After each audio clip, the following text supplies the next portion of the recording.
আমাকে পাঠিয়ে কোনো লাভ নেই। আমি কেন যেতে চাই? সংসদে যাওয়ার জন্য এখানে আসছি কেন?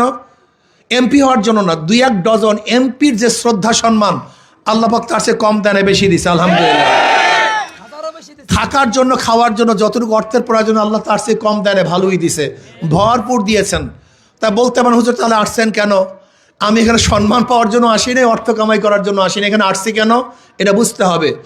আমি এই স্টেজে, এই চেয়ারে বসে যদি 1000 বছর বক্তৃতা করি, সেই বক্তৃতা আইন হবে না, কিন্তু সংসদে 5 মিনিট আলোচনা করলে সেটা আইন হবে। আমি এখানে 1000 বছর আলোচনা করলো এদেশের টাকা বিদেশে পাচার করা রোধ করতে পারবো না, কিন্তু সংসদে 5 মিনিট কথা বললে সমস্ত জালেমদের বিরুদ্ধে টাকা রোধ করার বিরুদ্ধে ইনশাআল্লাহ আইন পাস করতে পারবো। এখানে 1000 বছর কথা বললেও ওই কানাডায় বেগম পাড়া করার থেকে আমরা বিরত রাখতে পারবো না, কিন্তু সংসদে 5 মিনিট কথা বললে ওদের সমস্ত মুখোশকে উন্মোচন করতে পারবো। কথা ঠিক না? এখানে 1000 বছর কথা বললেও গরিবদের অধিকারকে ফিরিয়ে দিতে পারবো না, কিন্তু সংসদে 5 মিনিট কথা বললে কথা কয় না। এই চেয়ার আর সংসদের চেয়ার এক চেয়ার না। এই স্টেজ আর সংসদের স্টেজ এক স্টেজ না, বহুত পার্থক্য। এই জন্য আমরা চাই এই দেশটাকে জুলুম মুক্ত দেশ করতে।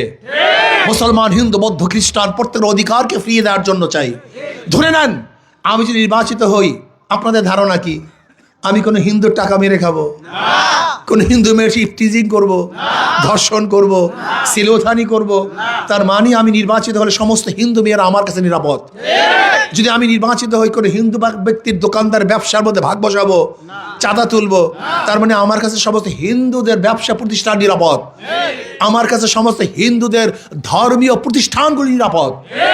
তার মানে আমি নির্বাচিত হলে জুলুম থাকবে না, অত্যাচার হবে না, অবিচার হবে না, সাম্য, মানবিক মর্যাদা, সামাজিক ন্যায় বিচার প্রতিষ্ঠিত হবে। প্রত্যেকটা মানুষের অধিকারকে ফিরিয়ে দেব। আমি বিশ্বাস করি আল্লাহ যদি আমাকে কবুল করেন, কমপক্ষে আমার কনস্টিটিউশনের মধ্যে মিথ্যা মামলা, কেউ মিথ্যা মামলায় হয়রান হবে, এটা হতে দেব না ইনশাআল্লাহ। এটা হতে পারবে না, বিশ্বাস করেন, এটা হতে পারবে না। কোনো মায়ের বুক খালি হবে না, কোন স্ত্রী বিধবা হবে না ইনশাআল্লাহ, কোনো বাচ্চা এতিম হবে না ইনশাআল্লাহ। আমি চেষ্টা করব সাম্য, মানবিক মর্যাদা, সামাজিক ন্যায় বিচার প্রতিষ্ঠা করতে। যুবকদেরকে কর্মসংস্থান কিভাবে করা যায় সেই ব্যবস্থার জন্য চেষ্টা করব। আমার মা বোনদের ইজ্জত আবরুকে রক্ষা করার জন্য চেষ্টা করব।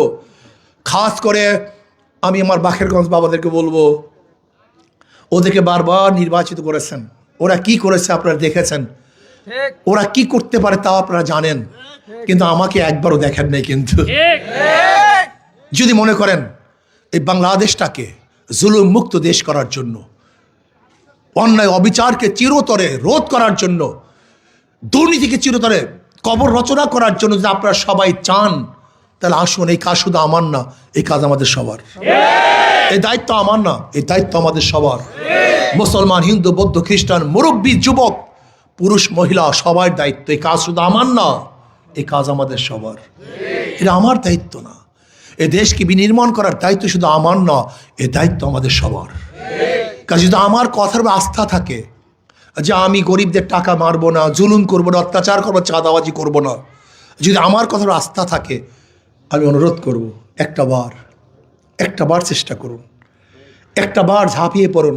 ইনশাআল্লাহ যদি আমার পক্ষে, হাত পাকার পক্ষে আপনারা নামেন, আপনাদের মুখে কালি লেপন হবে না, ইনশাআল্লাহ লজ্জিত হবেন না যে করলাম কি হইল, হবে না। আপনাদের হাসি আরো বাড়বে, সুখ শান্তি আরো বাড়বে, আনন্দ খুশি আরো বাড়তে থাকবে, কমবে না ইনশাআল্লাহ।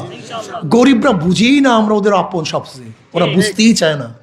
সবচেয়ে বড় সমস্যা এই, যাদের শরীরের মধ্যে হারামের রক্ত নাই, যার বাবার শরীরের মধ্যে হারামের রক্ত নাই, যার দাদার শরীরের মধ্যে হারামের রক্ত নাই, তারাই পারে হারাম মুক্ত, সন্ত্রাস মুক্ত, দুর্নীতি মুক্ত দেশ করতে।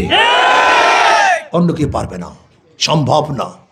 এই জন্য আসুন, এই কাজটা আমাদের সবার। আজকের থেকে সবার কাজ মনে করে, আর মাত্র কয়েকটা দিন, আগামী 12 তারিখ যুদ্ধ হবে, সেই যুদ্ধে ইনশাআল্লাহ আমাদেরকে বিজয় অর্জন করতে হবে। কি রাজি আছেন না আমার যুবক বাবারা? না রাগ টাগ করছেন আপনারা? ঘটনা কি বুঝলাম না কিছু। যদি রাজি থাকে 2 হাত তুলেন আলহামদুলিল্লাহ। নারায়ে তাকবীর, নারায়ে তাকবীর। আল্লাহ আমাকে এবং আমাদের সবাইকে কবুল করে নেন। আল্লাহ